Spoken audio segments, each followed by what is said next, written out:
你好，我是英国驻华大使. Oh no, sorry, we're doing this in English.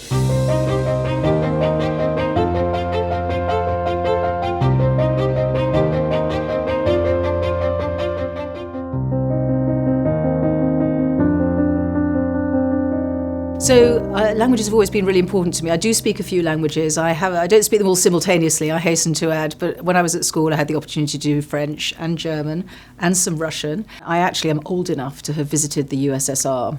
That dates me, doesn't it? I first went on a school trip in 1986 and then I went again in 1989, and I spent a month with a Soviet family in Leningrad, as it then was. That was a life-changing experience for me as a teenager. Just 3 hours flight from Gatwick to now what is St. Petersburg, and I discovered a totally different world. Having been fascinated by Russia from a young age and learning the language, what was it then like to go to Russia as a diplomat? When you're living in a country, I think it's really important to throw yourself into it, and every country presents opportunities as well as challenges. So one of those was Moscow in the middle of the winter. I mean, Moscow in the middle of the winter, it is really icy. It is -20. You have to learn how to live in a totally different way, because otherwise your hands will freeze if you can't find your front door key in time. That was not fun. However, cross-country skiing was fun. Learning how to ice skate was fun. We even did something quite extraordinary at a time when UK-Russian relations were at a low point. One of my local team had the idea of staging an event on Red Square, an ice skating spectacular, she said it would be, just to mark the cooperation between the UK and Russia on the Olympics, because we had, of course, the London Olympics. It seemed a good idea at the time. Before I knew where I was flying across the ice on Red Square with a Russian Olympic ice champion, and we actually elicited the headlines, Russo-UK relations defrost in Kremlin ice skating spectacular. So that was quite a highlight, actually, in the context of quite a challenging posting, where politically things were not going well, but we were trying to do what we could to highlight sporting and people-to-people links. You just finished your term as an ambassador in China. What was a day in the life like? A day in the life of the ambassador, there is no such thing as a typical day, but I think it's really important to remember that ambassador is representing their country overseas, in this case representing the United Kingdom of Great Britain and Northern Ireland.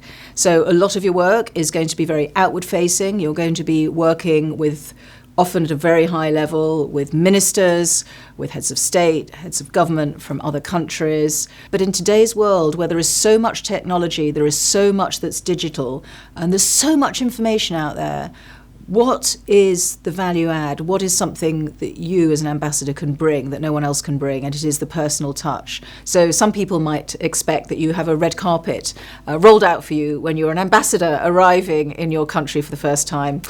Some of us actually were met by a spray of disinfectant and a lot of people wrapped in plastic and then put into quarantine for a few weeks. So I have to be honest, that was quite a tough experience. And it was also a frustrating experience, because I was thinking, here I am in China for 2 weeks, stuck on my own in quarantine. But I made the most of that experience, and when I look back, maybe there was a silver lining to it, because what I decided to do, with the help of my amazing team, they said, well, why don't you start doing some social media? And I said, who's going to help me with that? They said, well, none of us can come in, you're in quarantine, you'll have to do it yourself. And that is really how my diplomatic digital presence developed in China, quite organically, through my COVID quarantine diaries, which really appealed, people tell me, to a Chinese audience. I think because it was authentic. Seeing a senior leader from a different country in quarantine describing her own very personal experience, I think really appealed to people. You've been announced as the ambassador to the EU.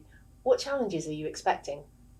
It is a time of significant global turmoil, I would say, in terms of economics, in terms of trade, and huge challenges in terms of security.